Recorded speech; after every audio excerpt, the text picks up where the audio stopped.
दोस्तों सीबीआई ने धरपकड़ की कार्यवाही शुरू कर दी है। कम से कम कार्यवाही हो तो रही है।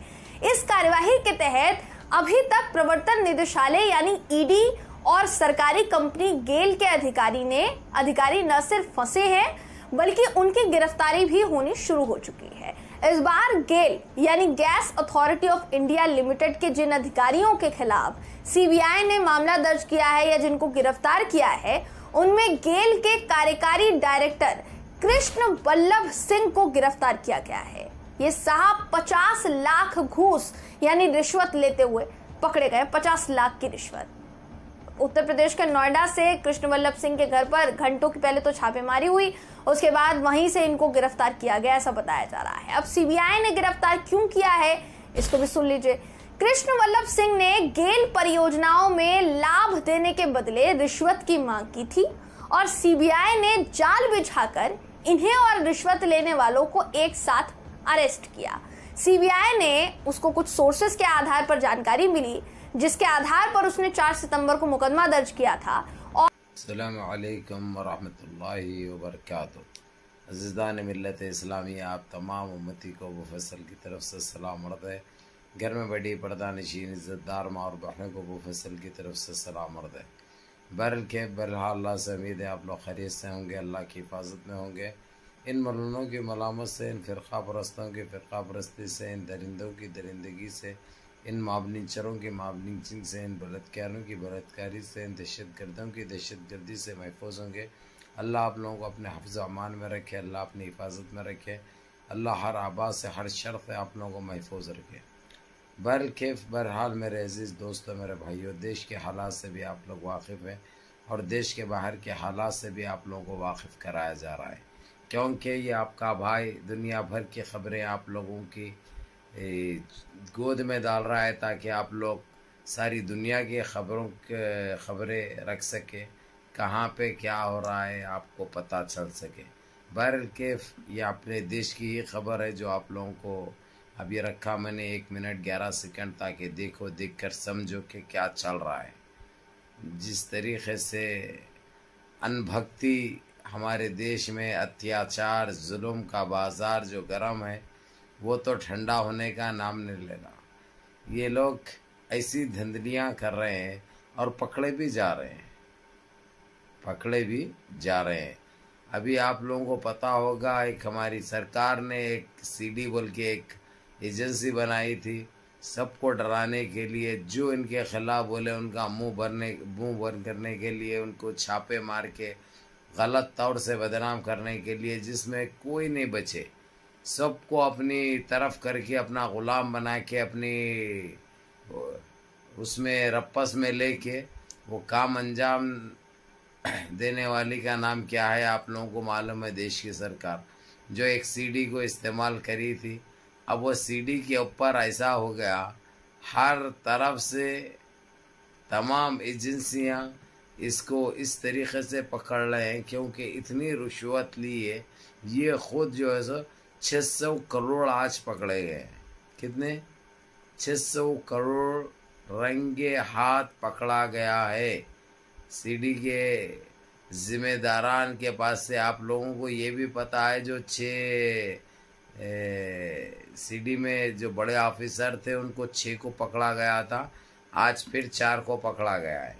अब यानी ये लोग के पास कुछ भी नहीं रहा। मेरे दोस्त जिस तरीक़े से सीबीआई ने जो छापे मार रही है, जो मुसलसल ये लोगों के पर्दे फाश हो रहे हैं और ये सारे सीडी के पकड़े जा रहे हैं, कितना बड़ा धोखा करे हैं ये लोग देश के साथ, कितना अत्याचार करे हैं ये लोग देशवासियों के साथ, कितना पैसा इनके पास से निकल रहा है। ये लंगे भूखे जिसकी कोई औकात नहीं, लेकिन इनके पास से 100 करोड़ निकल रहा है। आज 600 करोड़ जो निकले हैं, 600 करोड़ 70 लाख रुपए जो निकले हैं, वो ईडी के 3 आदमी के पास से निकले हैं। और वो जो लेते हुए वो वीडियो भी वायरल भी वो लोगों की, और देते हुए भी वीडियो में आए हैं ये लोग, और सारों को देने वाले को भी और लेने वालों को भी सीबीआई ने जिस तरीके से गिरफ्तार किया है, बड़ी कोशिश करी सरकार उनको छुड़ाने की, लेकिन बीच में सुप्रीम कोर्ट आ गया, क्योंकि सुप्रीम कोर्ट के सीजीआई चंद्रचूड़ ने वादा किया है सीबीआई से कि तुम्हारे कदम से कदम मिलाकर चलेगी हमारी टीम, जो तुम काम करोगे तुम्हारे को कोई रोकने वाला नहीं होगा। अगरचे तुमको कोई रोकेगा, अगरचे तो उसके ऊपर कार्रवाई फ़ौरन से की जाएगी तत्काल में, चाहे वो कौन से भी रुतबे पे फाइज रहो, कोई फ़र्क नहीं पड़ता उससे। इतना कहना ही था सुप्रीम कोर्ट का। अब सीबीआई जो दबा के जो काम चालू कर दी मेरे अजीज़ दोस्तों, मेरे भाइयों, कि इतने गिरफ्तारियां हो रहे हैं, इतने छापे मार रहे हैं, इतने पकड़े जा रहे हैं। आज जो पकड़े गए 3 सीडी के रिश्वतखोर साले, वो भी बड़े ओहदों पे फाइज थे, बड़े ऑफिसर्स थे, और उनके साथ बीजेपी के 2 मंत्री देते हुए उनको पकड़े गए पैसा। ये पैसा देकर पकड़ने की वजह मैं बता दूं मेरे दोस्तों, कि ये लोग ये पैसा देकर किसी के ऊपर भी कार्रवाई करने लगा रहे, जबकि इनके पास से निकला नहीं निकला बात दूसरी है। ये कार्रवाई कर रहे हैं और ये लोग खुद पैसा रख के उनको बदनाम किया जा रहा है। ये चीज़ कुछ लोग कबूल चुके हैं, सीडी के लोग जो पकड़े गए हैं उसमें से कुछ लोग ये सच्चाई बता चुके हैं। जब से ये सरकार बहुत परेशानी के आलम में है कि बचा तो कैसा बचा जाए, निकले अगर से तो ये कैसा निकला जाए इसमें से। अब इन्हों ये चक्कर में, लेकिन ना इन्हों बच सकते ना इन्हों निकल सकते, ना इनको कोई बचा सकता। अब बचाने वाला बस अल्लाह रब्बिल इज़्ज़त है, क्योंकि जो ये लोग जो कारनामे अंजाम दिए, और ये लोग करते क्यों थे भाई? ये सरकार ये सीडी को इस्तेमाल इसलिए करती थी, डरा धमका के, अरे भाई हमारे पास के जो वज़ीर आला है KCR, उनकी साहिबजादी को भी नहीं बख्शा गया। इतना उसके साथ भी जुल्म हुआ उसको पकड़ के, लेकिन किसी तरीके से उसको क्लीन चिट मिली और वो बाइज्जत बरी हुई ये सीडी की गुफा से।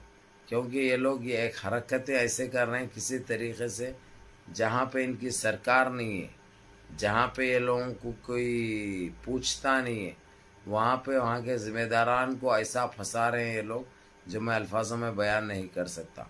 बहरहाल के मेरे अजीज़ दोस्तों, मेरे भाइयों, हम सीबीआई के इस इक़दामात पे जो काम कर रही है, जो छापे मार रही है, जो सीडी के लोगों को और बीजेपी के बड़े बड़े मिनिस्टर्स को जो पकड़ रही है, हम उसको सलूट करते हैं, सलाम करते हैं। इस तरीके से पहले से ईमानदारी से काम करते तो देश की ये हालत नहीं होती थी, ये नौबत नहीं आती थी। बहरहाल जो होता है अल्लाह बेहतरी के लिए करता है, और जो होता है इंशाअल्लाह देर से आए लेकिन दुरुस्त है, और इंशाअल्लाह हम सब उनके साथ हैं, क्योंकि हम देश से मोहब्बत करते हैं। हमारे हर रोंगटे पे हब्बुल वतनी है, ये हम बताने की ज़रूरत नहीं है। और जितना हम फ़ख्र महसूस करते हैं मुसलमान होने पर, उतना ही फ़ख्र महसूस करते हैं एक इंडियन होने पर। बहरहाल मुनज़्ज़म रहिए, मुत्तहिद रहिए, अपनी सफ़ों में इत्तेहाद बरक़रार रखिए, नमाज़ों की पाबंदी करिए, माँ बाप की खिदमत करिए, बड़ों के अहकाम पे अमल करिए, और अपने इस भाई को भी दुआओं में याद रखें। अस्सलामु अलैकुम।